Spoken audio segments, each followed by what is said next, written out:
Greetings, viewers. I am Eric the Car Guy, and thank you for tuning in today. But this is the ETCG1 channel, so I call myself something a little bit different, ETCG1. But on ETCG1, I start things off with, hey, if it's your birthday, happy birthday. Please enjoy this digital confection I found for you. Well, you need to get prepared for the cicada horde. It's on the way, particularly if you live anywhere between Tennessee and DC and parts farther up north or what have you. Now, cicadas are a type of insect, and they spend the majority of their time underground, and at a given point they emerge, climb up on a tree, come out of their underground shell, sprout wings, and start flying around screaming, looking for a mate. That's basically their MO. There are several different types of cicadas. We see cicadas every year. I mean, they come out, but this time they're coming out en masse, and this is Brood X, as it's sometimes referred to, but I believe it's actually Brood 10. I think that X is a Roman numeral. And this particular brood of cicadas is the one that literally comes out en masse. I was here for the last one, and I'm gonna sort of circle around to how this might relate to you in an automotive sense, because I'll be honest, after the last emergence, I think that was 2003, I was finding cicada carcasses in vehicles for at least 10 years after the fact. So they may only be around for a short time, couple of months or whatever, but they certainly leave an impression, and a whole lot of fat birds. The birds are very happy when this happens. But cicadas on their own, they're harmless. They're completely harmless. They're also edible if you're into that sort of thing. I'm in Cincinnati, and I think there was a local pizza place that made a cicada pizza. Not for me, but you know, hey, if you wanted to do that, great. Great source of protein, apparently. Like I said, completely harmless. They can't hurt you. There's just a lot of them. They make a lot of noise, and that's probably the only thing they can hurt you with, is because there's so many of them making so much noise. And the reason they're making this noise is because they're looking for a mate. So this particular brood spends 17 years underground. They come out at night usually, and then come out of their shells, like I said, sprout wings and start flying around.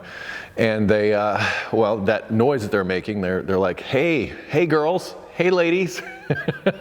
They mate, lay their eggs, and then die soon after that. So there's really not a whole lot that happens after they come out of the ground. I wonder what they're doing in the ground for 17 years. That's what I'm curious about. Stock up on your windshield washer fluid. Also buy stock in self-serve car wash places, because one of the best ways to get the carcasses off is with a pressure washer. So you go to one of those self-serve car wash places and you can hose it off.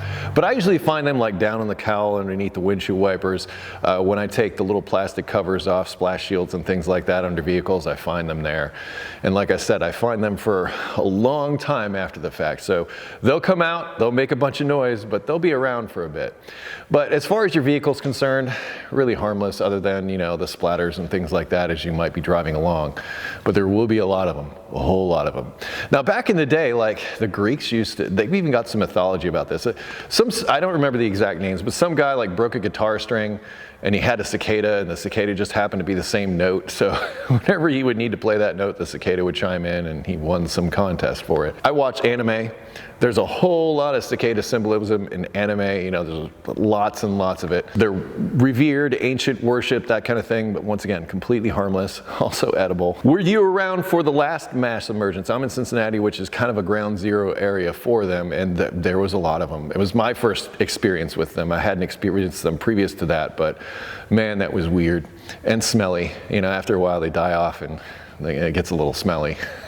But like I said, the birds are happy, and all the other things that decide to eat their carcasses. So it's a massive smorgasbord buffet for the animal kingdom. Just to put a time frame on this, it's going to be like early May. It's going to be like within the next week or so that we'll start to see this. This is the reason I'm putting this video out now. Anyway, what are your thoughts on cicadas? Have you dealt with them in the past in this area? And if so, what kind of things would be helpful to the viewers as far as dealing with these things? Anyway, comments down below. I'm going to put links in the description to additional information, such as, you know, that story about the cicada and the guitar string kind of thing, and the mythology and all that, and whatever other information I might be able to find for you. So check the description for additional information. Automotive questions, ericthecarguy.com, also linked in the description. Thank you so much for watching today. Let me know your comments and thoughts on cicadas. Be safe, have fun, stay dirty. I'll see you next time.